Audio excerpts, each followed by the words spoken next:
नमस्कार, मैं हूं के उपाध्याय। आज हमारी मुलाकात होगी सुधांशु त्रिवेदी जी से। सुधांशु त्रिवेदी भारतीय जनता पार्टी के वरिष्ठ नेता तो हैं ही, राज्यसभा विधायक, मैकेनिकल इंजीनियर और न जाने कितनी योग्यताओं उनमें शामिल हैं। टीवी डिबेट में अक्सर हम उन्हें देखते होंगे। उनकी डिबेट बहुत ही सार्थक होती है। उनके आंकड़े, उनकी याददाश्त की हर कोई दुहाई देता है। आज हमारे साथ सुधांशु त्रिवेदी जी हैं। उनसे हम जानेंगे उत्तर प्रदेश की चुनावी सरगर्मी पर क्या है उनका रुख, क्या वो भारतीय जनता पार्टी को लेकर के सोचते हैं और जनता के जो सवाल हैं, वो जनता के सवाल जो हमारे सामने आए हैं, हम सुधांशु त्रिवेदी से सीधे रूबरू होते हैं। सुधांशु जी नमस्कार, स्वागत है आपका। जी नमस्कार। सुधांशु जी, पहला सवाल आपसे यही है कि अब चूंकि भारतीय जनता पार्टी पूरी तरह से चुनावी मैदान में उतर चुकी है और प्रदेश में माफिया राज और बाहुबलियों के राज को लेकर सपा बसपा काफी हमलावर रहे हैं। आप सपा बसपा पर पहले से काफी हमलावर रहे हैं। आपकी सरकार ने क्या प्रदेश के माफिया अपराधियों का अंत कर दिया है? क्या आप ये दावे के साथ कह सकते हैं? देखिए, मैं पहली बात ये कहना चाहूंगा कि जहां तक उत्तर प्रदेश की छवि का प्रश्न, सबसे बड़ा प्रश्न चिन्ह यदि लगता था तो कानून व्यवस्था को। स्वयं उत्तर प्रदेश के रहने वाले हैं। आजकल जब से दिल्ली में आए तो महसूस होता था कि लोग उत्तर प्रदेश की तरफ जाने में संकोच में सबसे बड़ा मुद्दा लड़ना।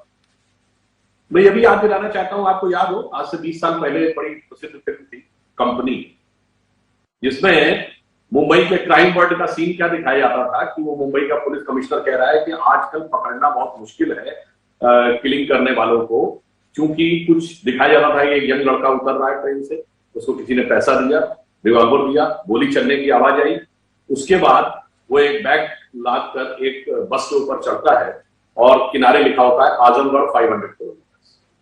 इस प्रकार की छवि उत्तर प्रदेश की बन गई। वहां से इतना बड़ा मूलभूत परिवर्तन आया है कि आप याद करिए मऊ के दंगों का वह दृश्य जिसमें खुली जीप में खुलेआम मुख्तार अंसारी घूमते हुए थे, वो फोटो आज भी लोगों के जहन में होगी और नहीं है तो उन्हें दोबारा स्मरण कर लेना चाहिए। और फिर इस समय की स्थिति देखिए कि वो पंजाब में जाकर दुबक के बैठ गए, कहने लगे हमारी तबीयत नाशाद है, तो उन्हें लगा कि शायद पंजाब सरकार के दामने रहमत में उनका मुकाम ज्यादा महफूज होगा। यानी और हिंदी में कह दूं तो पंजाब सरकार के स्नेहपूर्ण सानिध्य में जाकर बैठ गए। अगर हम दृष्टि की दृष्टि से देखें, यानी इसको ऑप्टिक्स कहते हैं, तो ये परिवर्तन अपने आप में पर्याप्त। अब यथार्थ में देखें तो हमारी सरकार ने 1886 करोड़ रुपए की संपत्ति माफियाओं की जब्त की। पिछली सरकार 1 करोड़ रुपए की भी संपत्ति जब्त करने का कोई भी ब्यौरा आधिकारिक रूप से नहीं प्रस्तुत करता। और जो मैंने आपको एक दृश्य बताया कि कहां दंगे के दौरान जलवे से घूमते हुए माफिया और अब दूसरे राज्यों में जाकर सुरक्षित स्थान ढूंढने को विवश माफिया, तो ये इस बात का अंतर है कि लॉ एंड ऑर्डर के फ्रंट पर एक भारी बदलाव योगी जी की सरकार आने के बाद है। सुधांशु जी, आपकी बात ठीक है। आपने जो कहा उसमें काफी हद तक सच्चाई है, लेकिन इसके बावजूद भी आप दावा करते हैं कि प्रदेश में सुरक्षा सुनिश्चित हुई है, प्रदेश भयमुक्त हुआ है। लेकिन विपक्ष के आरोपों को अगर आप देखेंगे, पिछले कुछ दिनों से लगातार जो आरोप लगाए जा रहे हैं वो ये कि भारतीय जनता पार्टी की कथनी और करनी में अंतर है। इस दावे में कहां तक सच्चाई है और आप इसे लेकर के क्या सोचते हैं? देखिए, जनता को अच्छी तरह याद है कि कौन सी पार्टी कानून व्यवस्था का कितना सामना कर सकती है। मैं सिर्फ एक ही उदाहरण बताता हूं, भाजपा का नहीं। ये बताइए, इसी उत्तर प्रदेश में ये नारा हमने तो नहीं लगाया था, चढ़ गुंडन की छाती पर मोहर लगाओ हाथी पर, तो बसपा का नारा। तो वो शब्द, गुंडन शब्द किसके लिए प्रयोग किया गया? हमारे लिए प्रयोग किया गया था ना। मैं ये भी याद दिलाना चाहता हूं, आप वरिष्ठ और पुराने पत्रकार जो दर्शक इसको देख रहे हैं, मैं उन्हें डेट के साथ बता रहा हूं। ये 1996 के उत्तर प्रदेश विधानसभा चुनाव परिणाम आने से एक दिन पहले दूरदर्शन पर डिबेट हो रही थी, जिसमें तत्कालीन समाजवादी पार्टी के प्रदेश अध्यक्ष रामशरण दास और मायावती जी थी।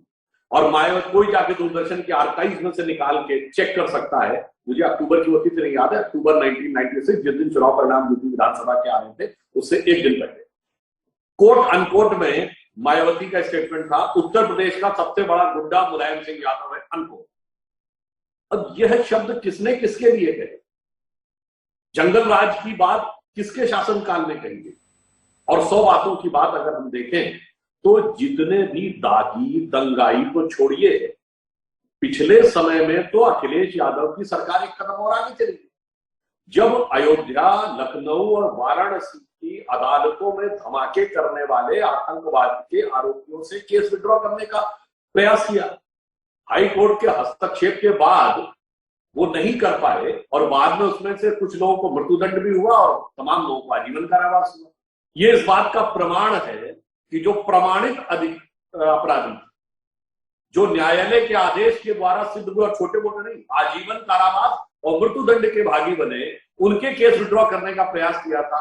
अब अगर वो सोचते हैं कि इसके बाद वो आरोप लगाकर कोई सत्य को छुपा ले जाएंगे, तो इसे मैं कहना चाहूंगा ये तिनके की कोर्ट में पहाड़ छुपाने जैसा दुस्साहस। ठीक है, एक और सवाल है कि अब भारतीय जनता पार्टी का दावा है कि अब प्रदेश में पुलिस का राज है, लेकिन पहले पुलिस का राज नहीं होता, थाने सपा के कार्यालय बने हुए थे वगैरह वगैरह, इस तरह के आरोप लगते रहते हैं। तो ये क्या आरोप राजनीतिक आरोप है या इनमें कहीं सच्चाई भी है? सभी लोग यदि ध्यान करें, मुजफ्फरनगर का वह दुर्दांत दंगा, अभी मैंने मऊ के दंगे की तो उदाहरण बताया, ये जो मुख्तार अंसारी का रोल, मतलब वो एक सामने दिख रहा। अब बताइए, मुजफ्फरनगर के दंगे में शुरुआत तो वहीं से हुई थी कि एक बेटी के साथ छेड़खानी हुई, और जब उसके घर वाले आपत्ति दर्ज करने गए और पुलिस ने घर वालों की आपत्ति पे केस दर्ज कर लिया, जबकि इस समय तो महिलाओं के खिलाफ अत्याचार का कानून इतना प्रबल है कि यदि थानेदार न दर्ज करे तो उसके ऊपर कार्रवाई हो सकती है। और वहां कथित रूप से आजम खान का फोन जाता है और केस विड्रॉ हो जाए वहां तक तो अलग बात है।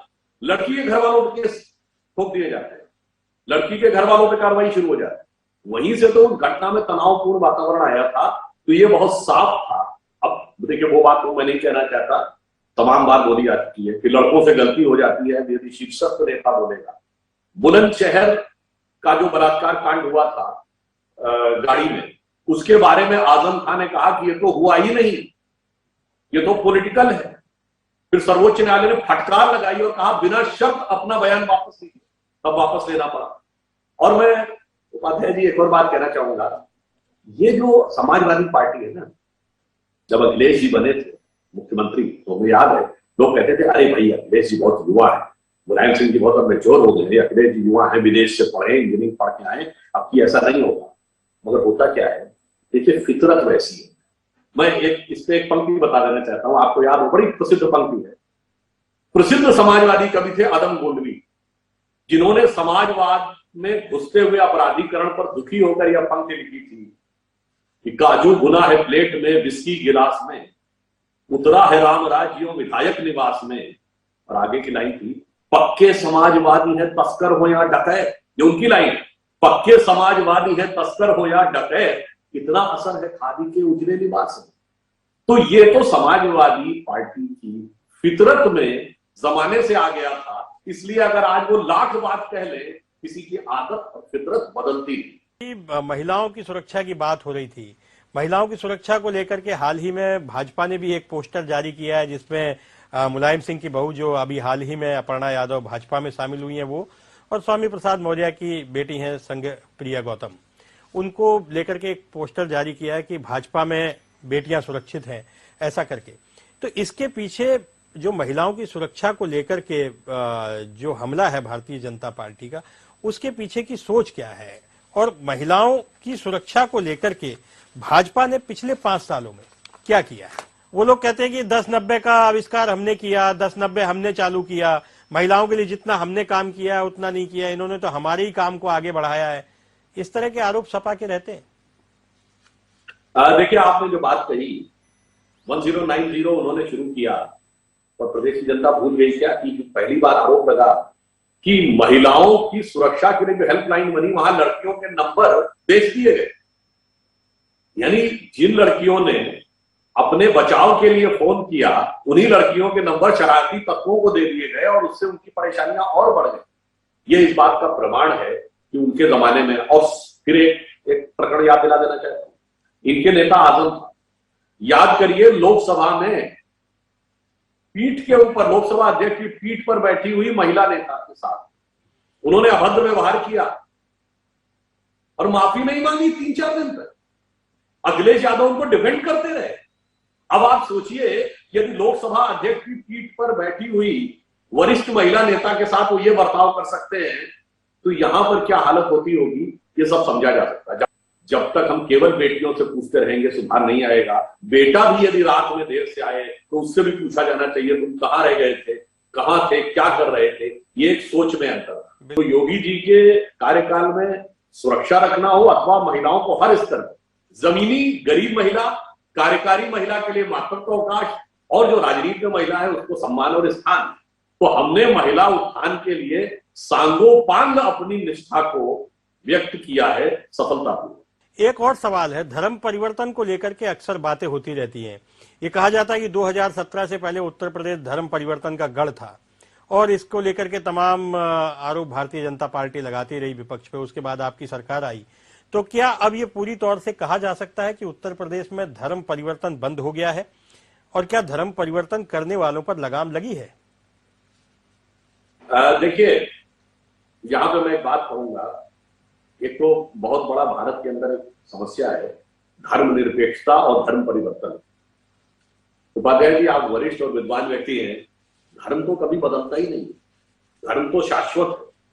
मत बदलता है, संप्रदाय बदलता है, रिलीजन बदलता है, धर्म कैसे बदलेगा? हमारे सर्वोच्च न्यायालय के एम्बलम पे लिखा या तो धर्मस्ततो जया है। अब यहां पर जो कन्वर्जन यानी मतांतरण की बात है, तो एक पहले मैं रोचक तथ्य आपके दर्शकों को बता देना चाहता हूं। पूरी दुनिया में हम इकलौते देश हैं जहां माइनॉरिटी ये कहती है कि धर्मांतरण रोकने वाला एंटी कन्वर्जन लॉ नहीं होना चाहिए। पूरी दुनिया में माइनॉरिटी डिमांड करती है कि एंटी कन्वर्जन लॉ होना चाहिए हर देश में। क्यों? तो उन्हें ये डर रहता है पूरी दुनिया में अन्य देशों में कि मेजॉरिटी अपने दबाव में माइनॉरिटी को कन्वर्ट करती है। हमारे यहाँ विचित्र देश है, जब ये देश स्वतंत्र हुआ तो हिंदू इस देश में 86% था, आज 79.8%। सारी माइनॉरिटीज बढ़ गई। मुस्लिम जो 9% था, आज ऑफिशियल आंकड़ा 2011 के अनुसार 14.9% है। क्रिश्चियंस जो 0.1% थे वो 2.3% है। तो यहां पर ये अपने आप में विचार की बात है।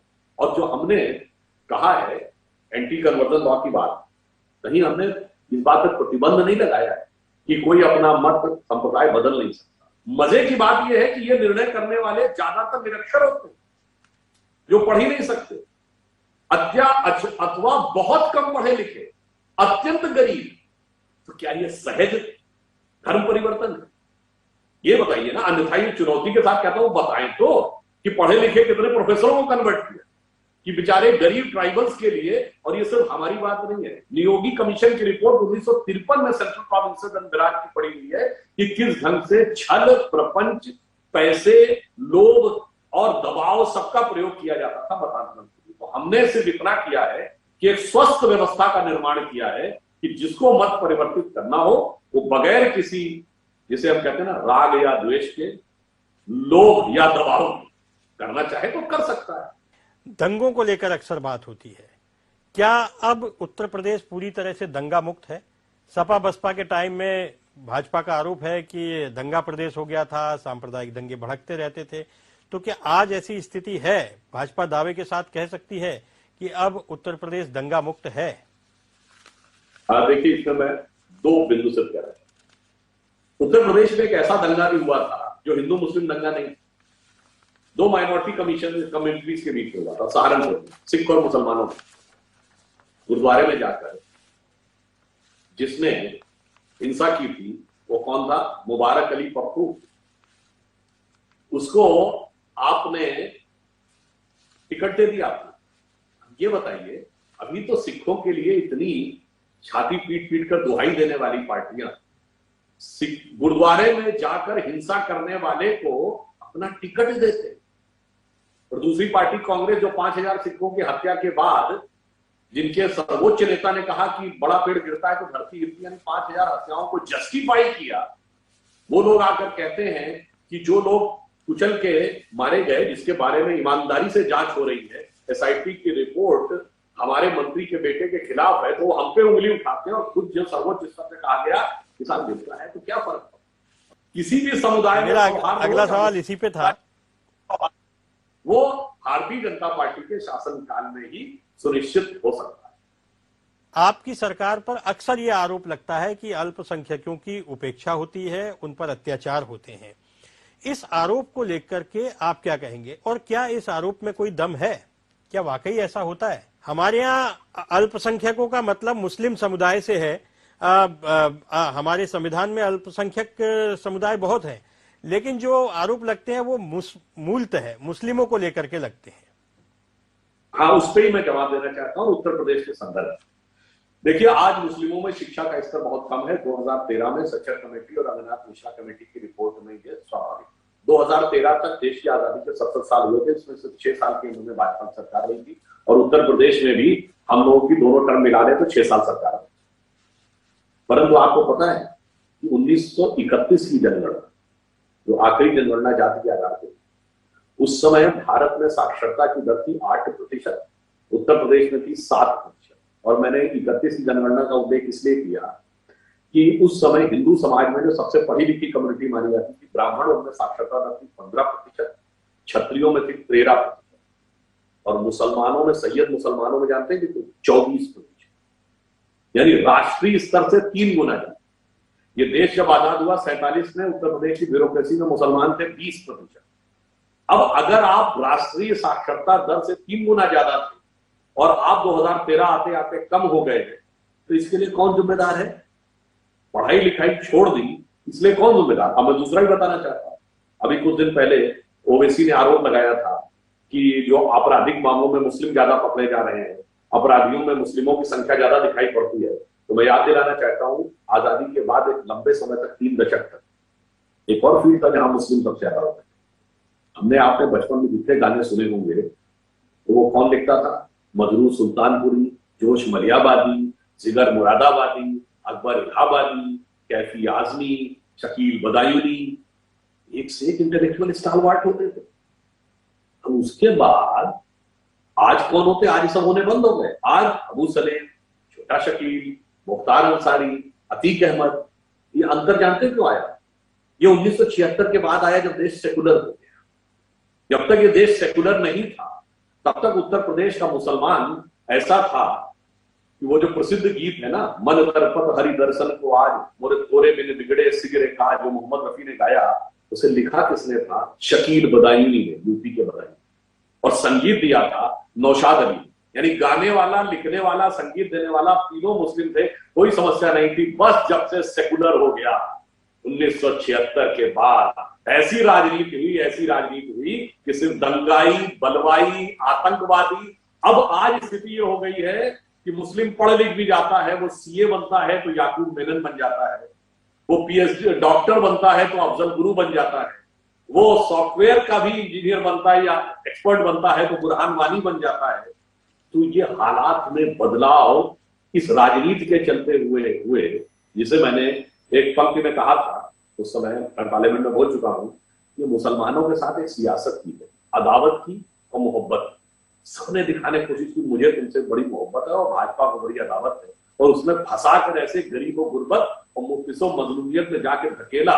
एक पंक्ति में कहा जा सकता है कि किसी को किसी की मोहब्बत ने मारा, किसी को किसी की अदावत ने मारा, और शराफत अली को सेकुलर सियासत ने मारा।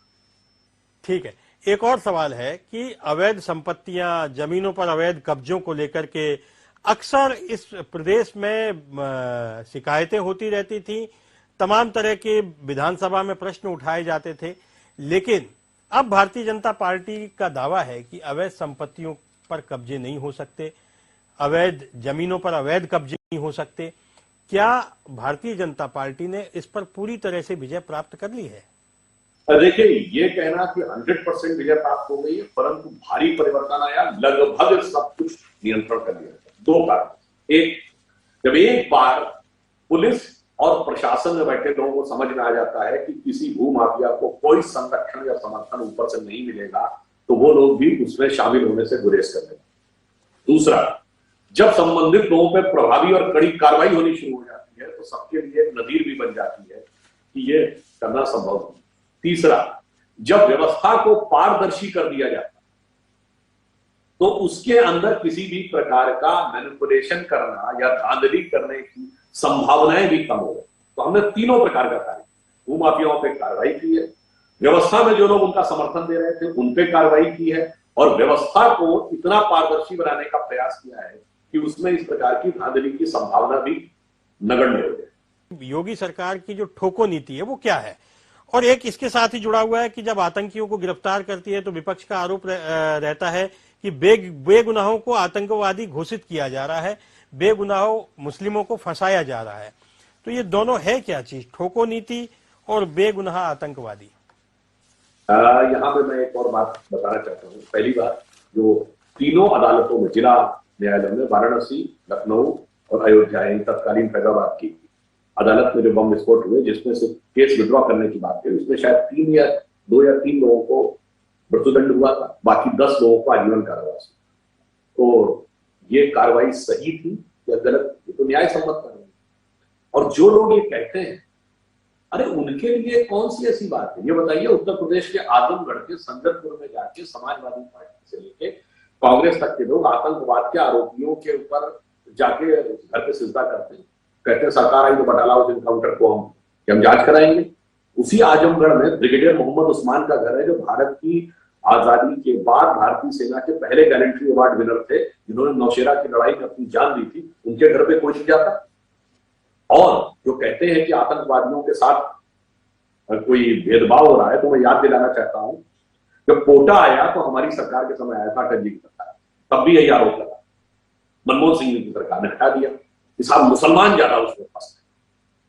अब हम ये कहना चाहते हैं, याद दिलाना चाहते हैं, उससे पहले टाडा आया था राजीव गांधी का, टेररिस्ट एंड डिस्ट्रक्टिव एक्टिविटीज है, और हटाया गया नरसिम्हा राव के जमाने में।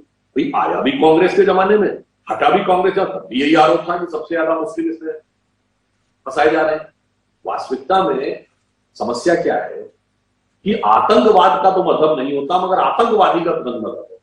और इस देश में एक ऐसी बात है, उत्तर प्रदेश के बहुत से लोगों को शायद पता ना, मार्च सन 2006 में केरल विधानसभा का स्पेशल सत्र बुलाया जाता है, और प्रस्ताव क्या पारित किया जाता है कि अब्दुल नसीर मदनी, जो कोयम्बटूर हमले का मुख्य आरोपी है, उसको तमिलनाडु की जेल से रिहा कर दिया जाए। और केरल विधानसभा में 117 के 117 विधायक, सारे कम्युनिस्ट, मतलब मुस्लिम लीग, कम्युनिस्ट, कांग्रेसी, सब ने उसका समर्थन किया। आतंकवाद का संवैधानिक उपकरण के माध्यम से ऐसा दुर्दांत समर्थन करने वाले लोग, जो लोग ओसामा जी बोल देते हैं, जो हाफिज साहब बोल देते हैं, जिनके लिए जाकिर नायक शांति का मसीहा है, जिनके लिए अफजल हारात का मारा है, जिनके लिए याकूब मेनन की जुडिशियल किलिंग है, और जिनके लिए जो इस प्रकार की बातें कहते हैं, तो आप समझ सकते हैं कि वो किस मनोवृत्ति को आगे बढ़ाते हैं। और एक बात और कह दूं, देखिए उत्तर प्रदेश थोड़ा बढ़ के ये आरोप आप लगाते हैं यहाँ संघ और भाजपा की वजह से समस्या आ रही है। मैं उनसे कहना चाहता हूं कि बताइए, चाइना के सिकियांग प्रोविंस में कम्युनिस्टों से लड़ाई संघ भाजपा की वजह से, ये बर्मा के राखान प्रोविंस में जो रोहिंग्या की बुद्धिस्ट सरकार से लड़ाई है, वो भाजपा की वजह से, ये जो श्रीलंका के कोलंबो में जाके बम विस्फोट हो रहे हैं, ये भाजपा की वजह से हो रहे हैं, ये काबुल में शिया मस्जिदों में जाके बम विस्फोट हो रहे हैं पेशावर में, वो भाजपा की वजह से हो रहे हैं, ये चेचेनिया में रूसियों से लड़ाई भाजपा और संघ परिवार की वजह से हो रही है, बोस्निया हर्जेगोविना में सर्बों से लड़ाई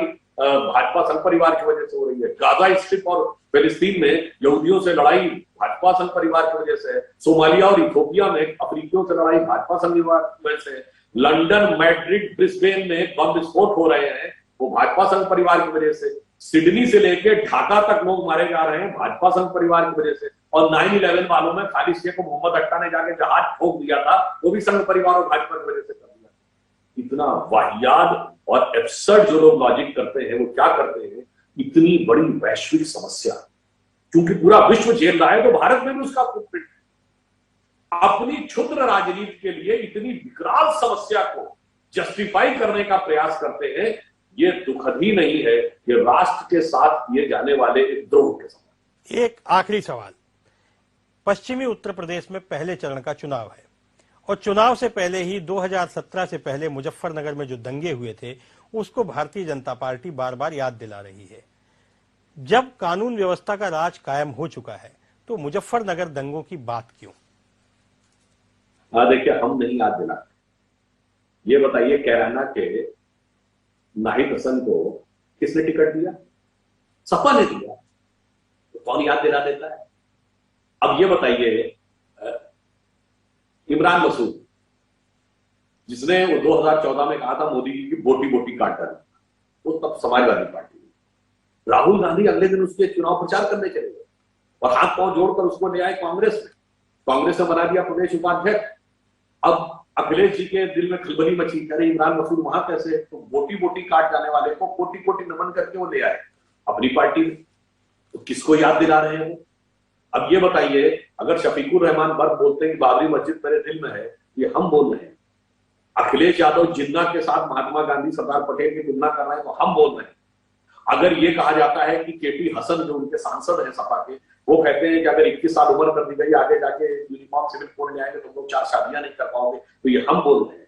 यदि सलमान कुरैशी जो कि बिजनौर जिले का सपा का अध्यक्ष है, वो कहता हमारी सरकार आ गई तो मुसलमानों के पेशाब से चिराग जलवाऊंगा, तो ये हम बोल रहे हैं। वास्तविकता ये है कि उनको अपने अंतःकरण में झांकना चाहिए। उनको पढ़ा लिखा सभ्य मुसलमान, जो यूपी में एक से आलिम फाजिल मुसलमान थे, वो समझ में नहीं आता। ये दंगाई और अपराधी क्यों नजर आता है? एक पंक्ति कहता हूं उपाध्याय जी, जितने सेकुलरिज्म के सूरमा हैं इनसे पूछेगा कि डॉक्टर एपीजे अब्दुल कलाम के नमाज जनाजा में कौन गया? सब याकूब मेनन के नमाज जनाजा। उत्तर प्रदेश में गाजीपुर में वीर अब्दुल हमीद की का घर है, उनकी शहादत की 50वीं वर्षगांठ 2015 में हुई, सिर्फ भाजपा ही गए, कोई सेकुलरिज्म का सूरमा नहीं गया। इसलिए हम कहना चाहते हैं, वहां वही गाजीपुर में मुख्तार अंसारी के पक्ष में जाके खड़े हुए। इसलिए मैं कहना चाहता हूं कि इन्होंने देश का ही नुकसान नहीं किया है, मुस्लिम समाज की प्रतिष्ठा की भी बड़ी भारी हानि की है कि हमेशा दंगाई और अपराधी से ही मुसलमान को जोड़ते हैं, न किसी शायर से, न किसी फनकार से। उस्ताद बिस्मिल्लाह खां पहले व्यक्ति थे जिन्होंने 15 अगस्त 1947 को लाल किले पे शहनाई बजाई। कोई गया था वहां उनके घर पे? कितनी बार जाते हैं? तो ना इनको डॉक्टर कलाम अच्छे लगते हैं, न वीर अब्दुल हमीद अच्छे लगते हैं, न ब्रिगेडियर उस्मान अच्छे लगते हैं, न बिस्मिल्लाह खां अच्छे लगते हैं। इनको कौन अच्छा लगता है? इशरत जहां, याकूब मेनन, जाकिर नायक, अबू सलेम, छोटा शकील, मुख्तार अंसारी, अतीक अहमद। तो मैं तो मुस्लिम समाज से भी कहना चाहता हूं कि भाई तुम्हें तुम्हारी कैफियत को ये किस मुकाम तक पहुंचा रहे हैं देखो। इन्होंने तुम्हें गरीबों गुर्बत में भी भेजा, मुफ्लिसों मजलूमियत में भी भेजा और तुम्हारी इतनी बदनामी की। तो मेरे विचार से सबसे बड़ा नुकसान तो इन्हीं लोगों ने किया है, मुस्लिम समाज का। अगर मुस्लिम समाज इसको नहीं समझ पाता है और इसका निवारण नहीं करता है तो देश का भी नुकसान है और उनका भी भारी नुकसान। बहुत बहुत धन्यवाद सुधांशु जी, आप हमारे साथ जुड़े। ये थे सुधांशु त्रिवेदी, इनके साथ हमारी बातचीत हुई तमाम सारे मुद्दों पर। अगली बार हम फिर किसी चुनावी मूड में किसी अन्य नेता को लेकर के आएंगे और करेंगे जनता की बात। नमस्कार।